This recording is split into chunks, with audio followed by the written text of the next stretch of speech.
أهلا بيكم في كابتشينو، معاكم شيرين وجيه. هل في حاجة اسمها جريمة كاملة ولا مستحيل المجرم يفلت من غير عقاب؟ ده اللي هنعرفه النهاردة في مسلسلنا الفندق. يا ترى عوض هيقدر يثبت براءته ولا هو فعلا هيطلع مجرم ويستحق العقاب؟ وهنعرف منه ايه سر الأوضة رقم 7.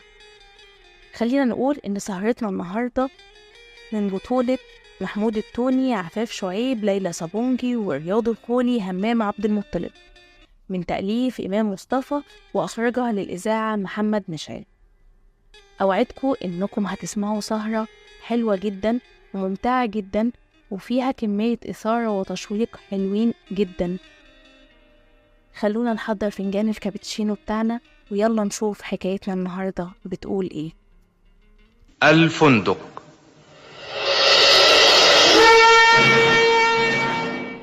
الحكاية بتبتدي في فندق على طريق اسكندرية. نوال بتطلب عوض في التليفون وبتطلب منه يحولها على أوضة رقم 7، أوضة هدى صاحبتها. بس عوض بيقول لها إن مفيش حد في أوضة 7، ولما بتطلب منه إن حد يروح يخبط عليها بيقول لها مين أصلا؟ مفيش حد ساكن في أوضة 7. بتستغرب نوال وبتقول له إزاي؟ دي جات معايا. عوض بيقفل التليفون في وشها وهو بيقول أكيد دي مجنونة. بتدخل عليا مرات عوض عليه وبتسأله مين هي اللي مجنونة. عوض بيقول لها النزيلة اللي في أوضة 5 عايزاني أحولها بصاحبتها اللي في أوضة 7. قالت له طب وفيها إيه؟ ما تحولها. اوصلها ازاي؟ مفيش حد في اوضه 7. بنعرف إن عليا مرات عوض كانت في مصر بقالها يومين علشان نزلت تشتري لوازم للفندق وكانت لسه راجعة. وكتر خيره السواق نزلني قدام الباب، جبت لك كل اللي طلبته. طيب خد يا عوض. خلاص خش غيري هدومك وجهزي العشاء. حاضر يا عوض. نوال بتتصل تاني بعوض وبتطلب تاني يحولها على أوضة رقم 7. قال لها إن مفيش حد في أوضة 7، وقال لها هدى مين اللي بتسأل عليها؟ قالت له هدى اللي جات معاها بالليل. وهو بيتكلم معاها عليا سمعت عوض بيزعق، فقال لها دي الست اللي في أوضة رقم 5 دي مجنونة ولازم تسيب الفندق حالا. احسن هي قفلت السماعه. لما بتسمع كده نوال بتقفل التليفون وبتخرج بنفسها تدور على هدى في أوضتها. بتبتدي تخبط عليها وبتنادي عليها، محدش بيرد لحد ما فتحت الأوضة وفعلا ما لقيتش حد في الأوضة أو حتى في الحمام. من فضلك فين الآنسة اللي في الأوضة دي؟ ما تتكلم، راحت فين؟ لكنها بتلاقي شنطة هدوم هدى في الأوضة. هدى!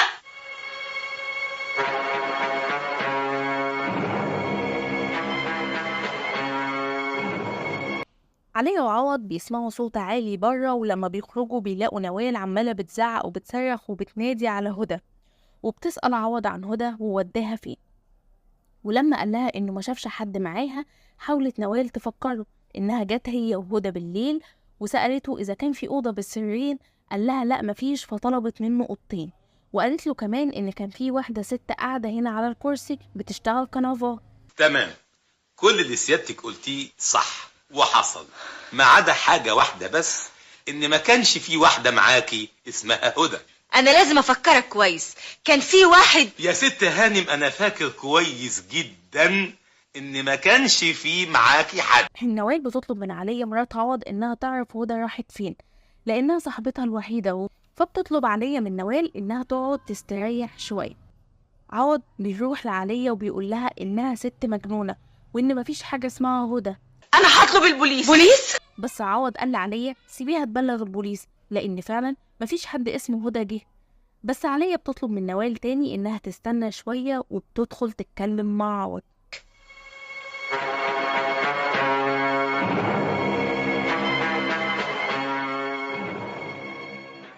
وبتدخل تتكلم مع عوض وبتقوله إن البوليس لو جه ممكن يقفل اللوكان ده تاني أو سمعتها تتضر، وطلبت منه إنه يفكر كويس. قال لها سيبيها تبلغ البوليس، لو جه هياخدها هي وهيحطوها في مستشفى المجانين. قول لي يا عوض، قول لي قبل ما البوليس يجي حصل ايه يا عوض؟ ما حصلش اي حاجه، صدقيني انا مصدقاك يا عوض. وهدى دي شخصية وهمية ومفيش علينا أي حاجة. عوض انت لا عملتها تاني يا عوض. خلاص.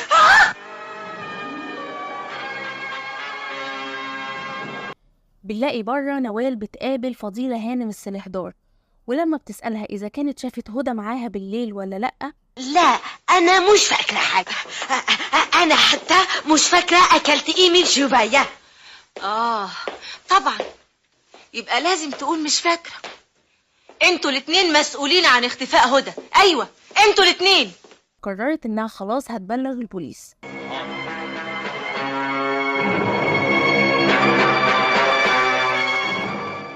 وفعلا بتبلغ البوليس، وبيوصل الضابط حسام وبيطلب من نوال إنها تستريح، وبيسأل عوض عن اللي حصل. كداب. هيكذب يا حضرة الضابط، هيكذب. بتقول لك هيكذب؟ ده حاجه غريبه قوي. استني يا هانم لحظه، حضرة الضابط قال لك استني. عوض قال للضابط إنه محتاج دكتور نفسي لنوال، لأنها فعلا جات لوحدها. نوال لما بتسمع الكلام ده بيغمى عليها، وفعلا الضابط بيطلب من سعيد إنه يجيب دكتور نفسي بسرعة من اسكندرية. بسيطة، شوية كولونيا وهتفوق حالا. فعلا الدكتور النفسي بيوصل وبيقول إن نوال كويسة ومش بتعاني من أي وهم أو خيالات، وإنها مجهدة مش أكتر ومحتاجة الراحة. انا متاكد ان مفيش حاجه اسمها متاكد 100% في الطب. قصدك ايه؟ قصدي ان الست دي مجنونه. الضابط سأل عوض على دفتر النزلاء. عوض قال له فعلا ده أكبر دليل على إن مفيش حاجة اسمها هدى، وإن هو اللي سجل بنفسه النزلاء امبارح وأول امبارح. ولما عوض بيجيب الدفتر للضابط بيلاقي إن ورقة امبارح مقطوعة من الدفتر. مش ممكن، ده انا كاتبها بنفسي. مستحيل. هي راحت فين؟ وعوض بيفهم الضابط وبيحاول يقوله إنه مش هو اللي قطعها وما يعرفش إيه اللي حصل. ما هو انت مش ممكن تقنعني ان الورقة اتقطعت من نفسها يا عوض. ما اقصدش. اسأل المدام بتاعتك. حاضر، دقيقة واحدة. الضابط حسام بيطلع لنوال عشان يطمن عليها، واللي بتقوله إن هدى دي كانت من أعز أصحابها، وإن هم أصحاب من زمان وجيران كمان، وبيشتغلوا هما الاتنين في نفس البنك، وإن هدى ما عندهاش مشاكل خالص مع أي حد. ولما سألها إذا كان عندها حساب في البنك، ما افتكرش. لا انت قلتي انك عارفة عنها كل حاجة. ايوه بس دي حاجة شخصية جدا. فبس اللي متأكدة منه إن هي ولا عندها ورث ولا أي دخل خارجي. ولما بتلاقي الفراش داخل عليهم بتقول للضابط إن الراجل ده شاف هدى معاها امبارح، ولما الضابط بيحاول يسأله بيلاقيه أخرس ومش هيقدر يرد عليه. اسأله يا حضرة الضابط، اسأله علشان هو اللي شال الشنط بتاعتي ووصلني الأوضة 5 ووصل هدى الأوضة 7. بيدخل الضابط أوضة رقم 7، ولما بيفتشها بيلاقي شنطة هدى في الدولاب، واللي عوض بيتفاجئ لما بيشوف الشنطة. ده في شنطة هدوم. هاتها.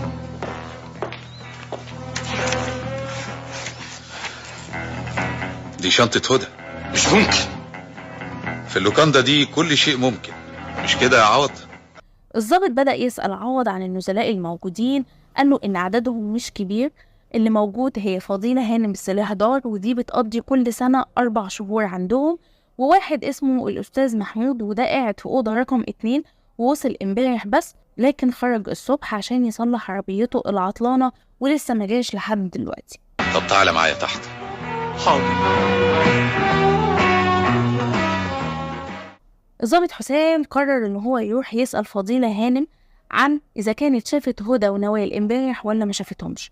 ولما بيروح يسأل فضيلة هانم بيعرف ان هي مريضة بفقدان الذاكرة، وقالت له انها مش عارفة اذا كانت شافتها ونسيت ولا ما شافتهاش فعلا. والله ابني انا اللي فاكرة اني شاف جات جوزي كان تملي يقول لي شكرا. طب شكرا. وبكده حسام ما قدرش يطلع بأي معلومة من فضيلة. حسام بيطلع تاني لنوال وبيقول لها انه لقى شنطة هدى في الدولاب، بس للأسف الورقة اللي موجودة في الدفتر مقطوعة. يبقى هدى في خطر. انا خايفة يا حضرة الضابط. يبقى هو عوض يا حضرة الضابط، هو اللي يعرف مكان هدى. دخل سعيد عليهم وهما بيتكلموا بملف عوض اللي طلبوا منه حسام، اللي بيلاقوا فيه إن عوض عنده 4 جنح وكان تحت المراقبة لحد السنة اللي فاتت، وإن اللوكاندا دي بتاعت عليا مراته مش بتاعته هو. حسام قال لسعيد يرفع البصمات من أوضة 7، بس سعيد سأل حسام سؤال، قال له إذا كان هدى معاها ثروة أو حاجة فيها الطمع. لما حسام قال له لأ، قال له دي تبقى جريمة سرقة، وعوض ملوش دعوة بجرائم السرقة لأن كل جرائمه مخلة بالآداب. يعني قصدك ان عوض ملوش ايد في الحكاية دي؟ لا يا فندم، مش بالظبط، لكن في حاجة ناقصة لازم نعرفها ونتأكد منها. لكن نوال بتفضل مصممة إن عوض هو السبب وورا كل حاجة حصلت لهدى.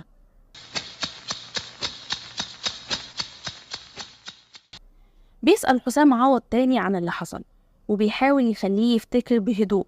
حاضر، خلاص يا حاضر بالظبط، أنا هقول الحقيقة. قال له إن نوال وصلت اللوكاندا وكان معاها شنط فعلا، وسألت على أوضة بالسريرين، بس هو قال لها إن مفيش عنده أوضة بالسريرين، فطلبت أوضتين. الأوضة الأولى كانت باسمها نوال عبد السميع، ولما قال لها جوز حضرتك اسمه إيه؟ لا مش جوزي ولا حاجة، دي واحدة صاحبتي. اسمها نوال عبد السميع برضه؟ لا حاضر يا فندم. الله، بس هي فين يا فندم؟ بس هي بتعمل مكالمة لمصر وجاية وراها على طول، وخدت أوضة رقم 5 وأوضة رقم 7، بس هو ما شافش هدى لحد اللحظة دي ولا جت خالص. ولما حسام قال له ازاي يحجز أوضة لواحدة ما شافش بطاقتها الشخصية، قال له إنهم بيحجزوا على مسؤولية الموجود، وهي كان باين عليها إنها ست محترمة. على العموم يا فندم أنا قلت الحقيقة واللي تشوفه سيادتك. هنروح لنوال تاني وهنلاقيها إنها بتفضل منهارة قدام الضابط وبتأكد له بكل الطرق إن عوض هو السبب.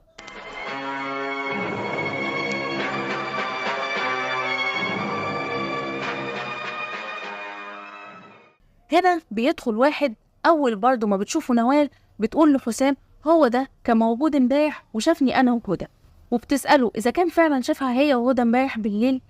الراجل قال لها أيوة حصل، وقالت له نوال إن هدى اللي كانت معاها دي اتخطفت. يا ساتر يا رب، لا حول ولا قوة إلا بالله، دي كانت سعيدة وبتضحك. لما حسام بيسأله إذا كان نزيل أو لأ في الفندق، الراجل قال له أيوة، وطلع إن هو أستاذ محمود اللي جه خد الأوضة بتاعت امبارح.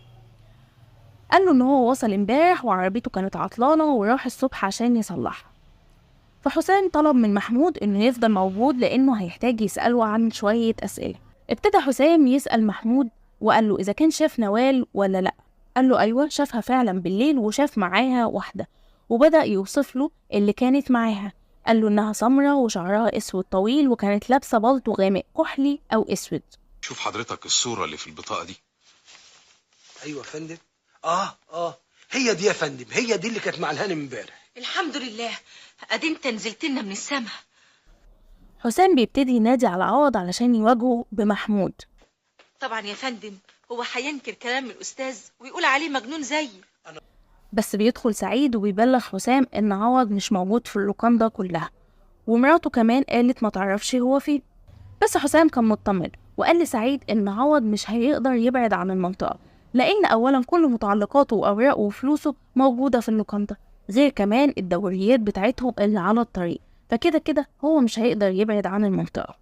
والأهم من كده إنه مش ممكن يهرب قبل ما يعمل عملية صغيرة قوي، أنا عارفها كويس. ونوال قاعدة مع حسام، بيجي تليفون لحسام بيقولوا له فيه إنهم لقوا جثة هدى، فطلب منهم إنهم يستمروا في البحث عن عوض سليم لأنه أكيد هو اللي ارتكب الجريمة.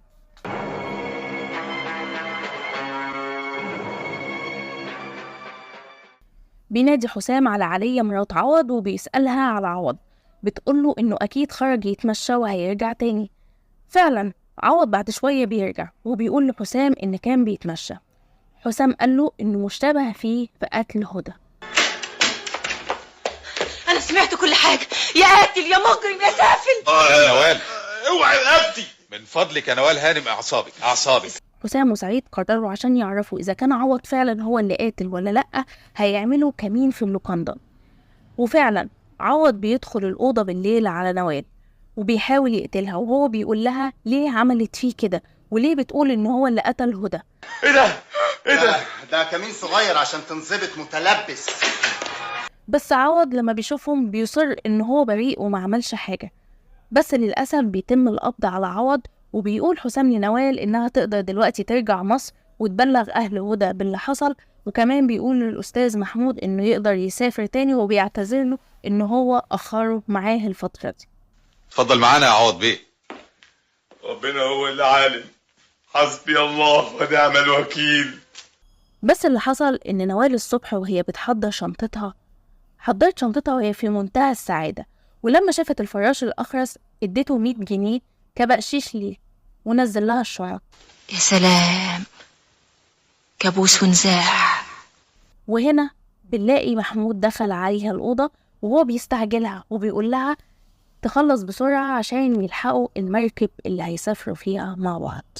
حالا اعمل بس المكياج بتاعي. مكياج ايه وده وقته يا حبيبتي؟ وفي العربية بنعرف ان نوال ومحمود هما اللي قتلوا ودبروا جريمة قتل هدى علشان يقدروا يسرقوا 500,000 جنيه. والربع مليون جنيه؟ قصدك ال500,000 جنيه؟ لا، لان نصيبك في العملية ربع وانا ربع. ولا انت عايزة تلهفي ال500,000 لوحدك؟ لوحدي ازاي يا حبيبي؟ والفلوس كلها ملكك وانا كمان ملكك. وبنعرف من محمود ان نوال اقنعت هدى انها تسرق الخزنة بتاعة البنك، واقنعتها كمان ان محمود بيحبها وهيسافر معاها بره البلد. اللي شاف الحرمان زيي لازم يكون عنده استعداد لكل ده. نوال مرة واحدة بتصرخ وبتقوله يوقف العربية لان هي حاسة ان الازمة جات لها ومش قادرة تتنفس. ما تستني يا نوال لما نوصل للعمار ونقدر نشوف اجزخانة ولا حاجة. لا لا لا ارجوك، مش قادرة. لكن نوال بترفض بشدة وبتقوله يوقف العربية لان هي فعلا مش قادرة تتنفس. فعلا محمود بيقف بالعربية ونوال بتنزل تجري وبتصرخ وبتقوله ان هي مش قادرة تنسى المنظر اللي حصل، مش قادرة تنسى ان هو قتل هدى، مش قادرة تنسى وهي واقفة بتصور هدى بالكاميرا وهو جاي من وراها وبيضرب هدى على راسها لحد ما ماتت، وان هي مش قادرة تستحمل المنظر ده ولا هتقدر تعمل اي حاجة، وان هي مستعدة تسيب له كل الفلوس، بس هي صعبان عليها هدى وازاي هي عملت فيها كده. محمود بيحاول يمنع نوال من اللي هي بتعمله وبتقوله، وبيحاول يحذرها ان فعلا وراها صفرة او انها ممكن ترمي نفسها، بس نوال كانت منهارة جدا. ومحمود وهو بيحوشها عشان ما توقعش نفسها، نوال زقت محمود. الوداع يا محمود، كان لازم تموت عشان المبلغ ما يتقسمش. ايوه كان لازم تموت، في واحد بحبه مستنيني فوق المركب.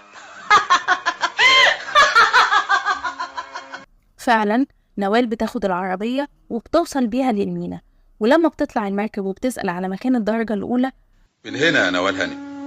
مش ممكن. مين؟ انا يا فندم. ايه؟ وفجأة مش متوقعة، مش كده؟ حضرتك مسافر؟ لا، انا جاي علشان اقول لك اتفضلي معايا. وبيقول لها انه مطلوب القبض عليها في قتل هدى، ولما قالت له ان هي ما قتلتش هدى قال لها انها نسيت الكاميرا اللي صورت بيها هدى واللي كان جاي من وراها محمود وهو بيخبطها على راسها، نسيتها في الأوضة. مستحيل، مش ممكن. المستحيل يا نوال هانم ان المجرم يفلت من غير عقاب.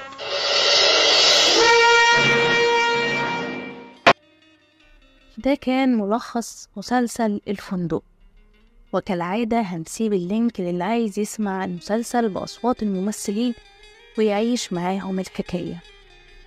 خلينا نقول ان المسلسل بيتكلم برضو عن ان مفيش جريمة كاملة، وان لازم المجرم اللي بيعمل جريمة لازم يقع في غلط وهو ده اللي بيكشف عنه، وان مهما كنت ذكي في تنفيذ الخطة برضو هتغلط حتى لو غلطة صغيرة. ونوال هنا ما كانتش غلطتها صغيرة لانها سابت جسم الجريمة كله او الجسم اللي عليه دليل الجريمة كله في الفندق، سهو منها او غلط بس عشان عوض ما يتسجنش ظلم. خلينا نقول برضو مسلسل الفندق كحبكة، حبكته كويسة جدا كفكرة لجريمة قتل. ايا كان هي اكيد حبكته احسن من الحبكة بتاعت مسلسل الجريمة المزدوجة اللي احنا اتكلمنا عنه قبل كده.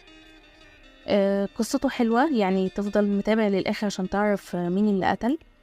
فكرة ان هما بينوا لنا في الاخر ان عفاف شعيب او نوال هي اللي نفذت الجريمة بالاتفاق مع محمود، وهي اللي قتلت، وان خلاص كده دي النهاية. بالنسبة لي كانت متوقعة، بس النتيجة المرضية بالنسبة لي البلوت تويست اللي حصل ان هي اتخلصت كمان من محمود بطريقة ذكية جدا، ودي يمكن اكتر حاجة عجبتني في القصة كلها. الحقيقة أصلا إن كفكرة للجريمة هي فعلا فكرة ذكية جدا. كانوا مفروض يجيبوا لنا نوال وهي بتحكي هي نفذت الجريمة إزاي، أو استدرجت هدى إزاي، أو هي عرفت تختار الفندق ده ليه. كان ممكن مثلا نقول إن هي اختارت الفندق بعد ما عرفت إن صاحب الفندق مثلا عليه كان 4 جنح، إن هو ممكن يبقى مشتبه فيه بسهولة جدا. عرفت إن نزلاء الفندق ده ست عندها الزهايمر، مش بتفتكر حاجة أصلا، والفراش بتاعه أخرس، فاستحالة ان هو يتكلم او يقول اي حاجة. ما جابوش مثلا مين اللي قطع الورقة من الدفتر، وان كان ان احنا فهمنا ان هي هتكون عفاف شعيب او نوال هي اللي عملت كده، او محمود هو اللي عمل كده. بس برضو كانت كل دي حاجات المخرج والمؤلف سابوها لذكاء المستمع، ومع ان انا كنت احب انها تتوضح في نهاية الحلقة. بس كمجمل القصة حبكتها وفكرتها كقصة بوليسية حلوة جدا. انا مش متأكدة انها كانت مقتبسة من حاجة او لأ، بس هي كحبكة اتنفذت على الاقل بأداء كويس بطريقة كويسة. كان فيها بس مط شوية او افورة شوية مثلا من نوال، وفكرة انهيارها ان هو ده مش موجودة، فممكن يكون ده مثلا كان تمثيل زيادة منها قدام الضابط عشان يقتنع، ولو اني انا كنت مكان الضابط ما كنتش هقتنع اصلا، فكنت هشك فيها في الاول يعني. بس يمكن ان اللي ادى المساحه انه ممكن يتهم عوض في حاجه زي دي هي ملفه في البوليس، ان هو عليه 4 جنح وكان عليه مراقبه، فسهل جدا ان اي حد يشك فيه او يتهمه بمنتهى السهوله. بس انا عجبتني الحقيقه. اداء عفاف شعيب كان كويس جدا، قدر يوصل لي كل حاجه. التحول في الشخصيه كان عاجبني جدا، ان هي مثلا الصبح وهي بتضحك وبتدي للفراش 100 جنيه، او ان هي لما اتحولت في العربيه وفجاه لما رمت محمود ضحكت واتبسطت جدا وصوتها اتغير. فكان ادائها كان حلو يعني. عند اداء محمود التوني برضو كان حلو، انت عايز تصدقه مش عايز تصدقه، لان هو تحس ان هو كده كان فيه حته شر جواه لما هنسمع السهره. بس مش هتتعاطف معاه، بس هو مظلوم في الاول وفي الاخر، فممكن يكون ده كان جزاء افعاله اللي فاتت، ان هو يبتدي يمشي على الطريق المستقيم. هي سهرة بكل المقاييس بصراحة، كانت لطيفة وخفيفة وتشد اللي بيسمعها ان هو يفضل يسمعها للآخر. فأنا أنصحكم ان انتوا فعلا تسمعوها، وأحب أسمع برضو رأيكم فيها. الوقت معاكم بيعدي بسرعة، هسيبكم تسمعوا وتستمتعوا بالسهرة بأصوات الممثلين، وما تنسوش تبلغونا بآرائكم وتعليقاتكم على الحلقة، واستنونا في الحلقة اللي جاية.